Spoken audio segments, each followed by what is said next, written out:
തദ്ദേശ വകുപ്പ് നിർവഹിക്കേണ്ട ശുചീകരണ പ്രവർത്തനങ്ങളിലെ ഗുരുതര പാളിച്ചകളും ശുദ്ധജലം ലഭ്യമാക്കുന്നതിലെ പരാജയവും താഴെത്തട്ടിലെ ആരോഗ്യ പ്രവർത്തകരെ ബാധിക്കുന്നുണ്ട്. 2023 രാജ്യത്ത് ഏറ്റവും കൂടുതൽ ഡെങ്കിപ്പനി മരണം കേരളത്തിലായിരുന്നു. 173 പേരാണ് മരിച്ചത്. രോഗം ബാധിച്ചത് 59,288 പേർക്കും. ഈ വർഷം ഇതുവരെ 36,451 പേർക്കാണ് ഡെങ്കിപ്പനി സ്ഥിരീകരിച്ചത്. 78 പേർ ഇതുവരെ മരിച്ചു. നെയ്യാറ്റിൻകരയിലെ ഹോസ്റ്റലിലെ 7 പേർക്ക് കോളറ ബാധിച്ചെങ്കിലും ഇതുവരെ ഉറവിടവും കണ്ടെത്താനായിട്ടില്ല.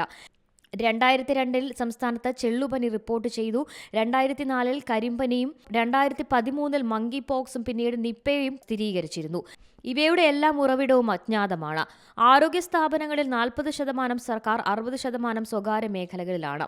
സർക്കാർ മേഖലയിലെ കണക്കുകളെ ദിവസേന ശേഖരിക്കുന്നുള്ളൂ. അതും പൂർണ്ണമല്ല. രോഗികളുടെയും മരണത്തിന്റെയും വിവരങ്ങൾ ചില സ്വകാര്യ ആശുപത്രികൾ മറച്ചുവെക്കും. അതോടൊപ്പം സംസ്ഥാനത്ത് 2023 ജനുവരി മുതൽ 2023 ജൂലൈ വരെയുള്ള പകർച്ചവ്യാധി ഹോട്ട്സ്പോട്ടുകൾ പ്രഖ്യാപിച്ചത് കഴിഞ്ഞ ആഴ്ചയാണ്. ആരോഗ്യ ഡയറക്ടറിന്റെ വെബ്സൈറ്റിൽ പഴകിയ കണക്ക് പ്രസിദ്ധീകരിച്ചത് പോരാതെ അതിന് ന്യൂ എന്ന് രേഖപ്പെടുത്തിയിട്ടുമുണ്ട്. അതത് ആഴ്ചകളിൽ ഹോട്ട്സ്പോട്ടുകൾ പ്രഖ്യാപിക്കണമെന്നാണ് വ്യവസ്ഥ. നെയ്യാറ്റിൻകരയിലെ ഹോസ്റ്റലിലെ അന്തേവാസികൾക്ക് കോളറ ബാധിച്ചെന്ന് 8 വൈകിട്ട് 5:30 തിരിച്ചറിഞ്ഞു. പക്ഷേ ഔദ്യോഗികമായി സ്ഥിരീകരിച്ചില്ല. പിറ്റേന്ന് ഉച്ചയ്ക്ക് മന്ത്രി വീണ ജോർജ് പ്രസ്താവനയിലൂടെയാണ് വിവരമറിയിച്ചത്. News desk C Malayalam news. പുതിയ വാർത്തകളും വിശേഷങ്ങളും ഇനി വിരൽ തുമ്പിൽ. എല്ലാ ഡിജിറ്റൽ പ്ലാറ്റ്ഫോമുകളിലും ഇപ്പോൾ സി മലയാളം ന്യൂസ് ലഭ്യം.